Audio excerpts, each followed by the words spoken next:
Boa noite, professores.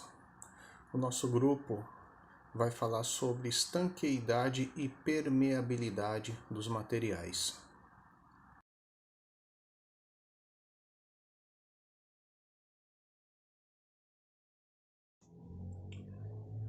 Estanqueidade, ela consiste num tipo de teste em determinados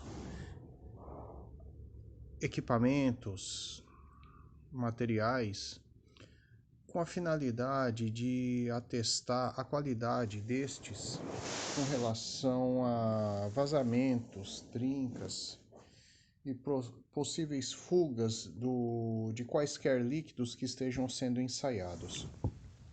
Antes de fazer o teste de estanqueidade em determinado material ou peça, se faz um teste visual, né, certificando das condições do material, né? Segundo a NBR NM 315, esta norma atende vários materiais, né? Com vários estilos. Por exemplo, temos acabamento de peças, juntas soldadas, fundidos, forjados, dentre outros, né? E o procedimento exigido por essa norma para se fazer tal ensaio visual vai desde a norma de referência, a qual norma você se refere para se fazer esse ensaio visual, né? A qualificação de pessoal, né? Nesse caso, a pessoa que irá executar o ensaio, ela deve atender os requisitos de uma outra NBR, é a NM ISO 9712. Tem também as técnicas de ensaio. Que tipo de técnica que ele vai usar? É um ensaio visual a olho nu ou vai utilizar algum equipamento específico para tal situação? E as condições de iluminação, que é muito importante para esse ensaio, né? Sabemos assim, por natureza, que um ambiente mal iluminado dificulta, sim, esse ensaio, dificulta esse tipo de teste mesmo com equipamento. Nesse slide observamos um exemplo de um teste de estanqueidade, porém ali está o funcionamento, né, dessa estanqueidade, como é que se dá. Primeiramente podemos ver que num determinado recipiente é adicionado um líquido onde vai passar por um duto, né, por um tubo, onde esse tubo será submetido aos testes, né, e esse tubo ele encontra-se inclinado. Por quê? Porque é um tipo de teste realizado em campo, ou seja, você vai no local onde será instalado esse material e antes de ele ser enterrado, que ele vai estar no subsolo, antes de ele ser enterrado, ele vai ser submetido a um teste, né? Ele não pode ser enterrado, porém ele tem que ser travado para não ter movimentação, garantindo assim a qualidade do material, a sua resistência, bem como a efetividade de todos os testes. Por que fazer o teste de estanqueidade? Por que é tão importante fazer isso? Primeiro, para assegurar que o material está de acordo com a norma, né, NBR 15571, nesse caso aqui, né? Depois tem uma série de fatores positivos, por exemplo, ele proporciona maior controle do processo de fabricação, uma vez que é aprovado esse teste, né, induzindo assim a erros, melhora a confiabilidade do produto, garante a proteção do ambiente, tanto o ambiente que está sendo feito o teste quanto instalado no cliente, porque uma vez que tiver esse teste for positivo, então você tem total controle que não vai acontecer nada lá com o seu cliente, em termos de teste de estanqueidade. E diminui as despesas com montagem de peças, por exemplo. O objetivo desse teste de estanqueidade é tão somente e exclusivamente detectar vazamentos, né? Detectar rachaduras, trincas, né?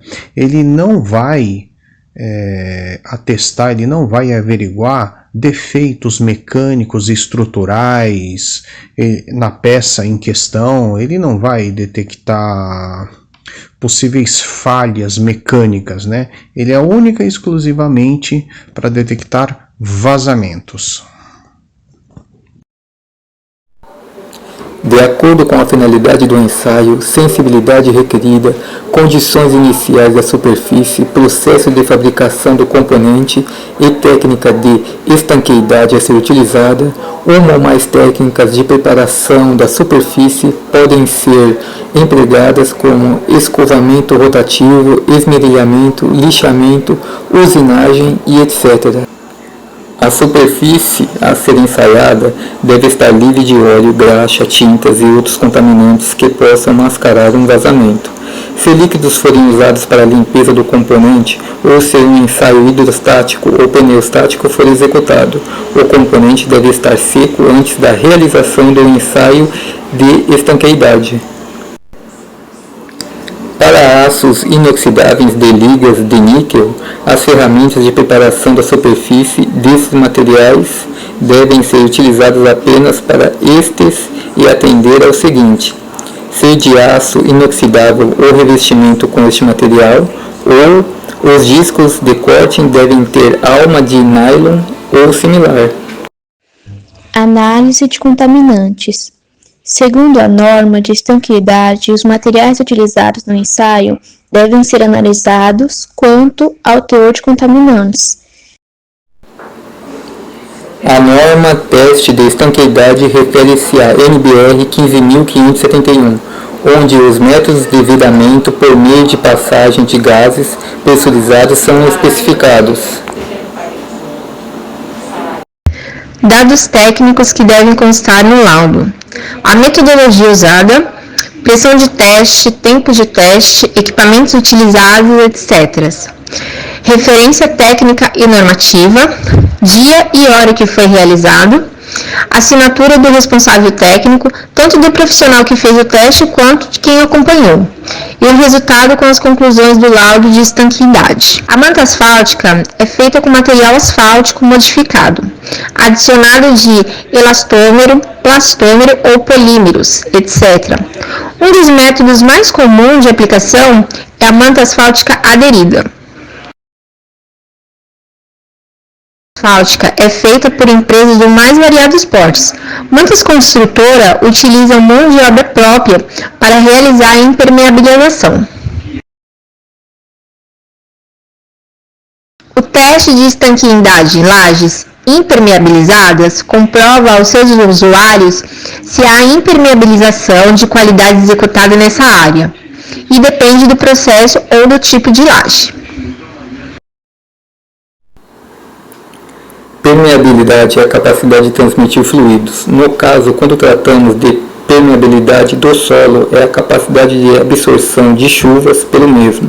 E apesar de parecer uma coisa banal, a permeabilidade é um assunto de extrema importância para o meio urbano. Taxa de permeabilidade. Em algumas cidades, na maioria, na verdade, é exigido uma porção de cada terreno, seja ele privado ou público, e que seja permeável. E em cada lote desse terreno, ele tem que ter uma área que possa permitir que a água penetre no solo. Bom, a permeabilidade humana, ela sempre melhora, o aspecto paisagístico, e ela também permite que o solo drene parte da água e da chuva, como podemos ver nas imagens. Vemos a imagem, aqui, exemplos de floresta, jardim, asfalto poroso e asfalto comum. Tem também aqui mostra, conforme foi falado acima, em cidade permeável e cidade impermeável, que é onde alaga. Os pisos permeáveis, eles se figuram entre a mais usada atualmente. Elas vão em busca de uma manutenção da porosidade do solo, que tem como critério para uma construção verde, como podemos ver na imagem ao lado esquerdo. Na permeabilidade humana também tem a reutilização, que é onde a gente pode tirar as coisas da superfície, que ela pode retornar também ao lençol, ou ela pode ser reaproveitada como água de reuso, como podemos ver na imagem, né? Aqui ela também pode obter a redução de enchentes, redução da temperatura, aumento da umidade, reuso de água, aproveitamento de área livre de empoçamentos, fácil manutenção, maior durabilidade, menor custo de implantação. Podemos ver aqui o terreno natural, que é embaixo, né? Aqui são os canos, né? Aqui, água de reuso, para limpeza em geral ou rega do jardim. Tipos de pisos permeáveis. Revestimento permeável consiste em ranhuras. A junta permeável realiza a filtração da camada de assento e precisa conter 50 ml de espessura.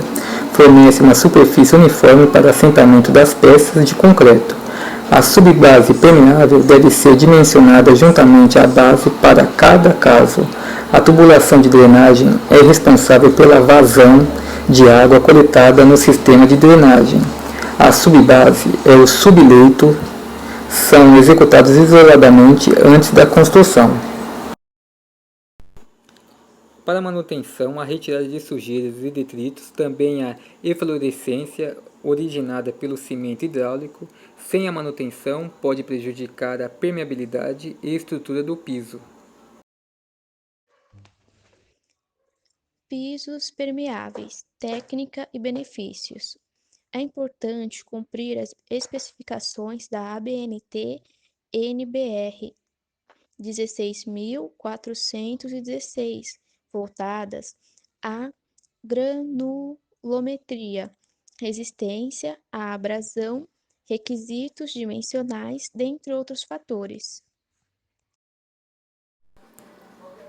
Curiosidades sobre pisos permeáveis. Traz benefícios em alguns casos. Prefeitura diminui IPTU para quem faz uso dos pisos permeáveis.